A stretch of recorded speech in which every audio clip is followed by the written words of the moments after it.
Labis nang nababahala ang dating Senador Richard Gordon sa patuloy na panghaharas ng China sa mga barko ng Pilipinas sa sarili nitong teritoryo. My gosh, we are in danger more than we think.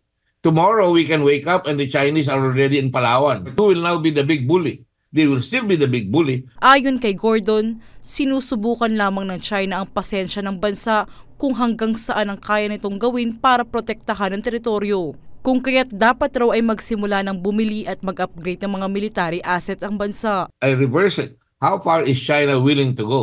If we say, all right, we're going to have action there, and we're going to put our money where our mouth is, and we're ready to train our people to be able to have a dogfight with Chinese planes.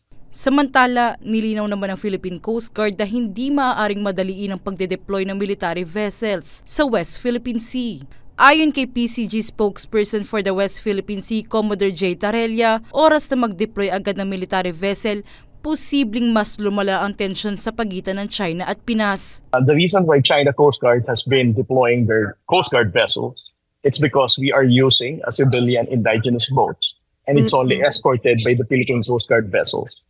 And to emphasize, the Philippine Coast Guard vessels are white ships. Naniniwala rin ng opisyal posibleng maging agresibo ang China oras na mag-deploy ng warships sa West Philippine Sea ang bansa. If we're going to change the tone, if we're going to deploy warships instead of white ships, we can expect that the Chinese will also be escalating their projection of power. We can give them a better excuse to say that we're going to deploy our PLA Navy vessel as well. Sa harap nito, muling pinagtibay at pinalakas ng Pilipinas, US at Japan ang trilateral cooperation nito. Sa isang pahayag, pinagtibay ng tatlong bansa ang commitment sa malayang paglalayag at pagpapatupad ng international law sa South China Sea at East China Sea, ang pagpapanatili ng kapayapaan sa Indo-Pacific.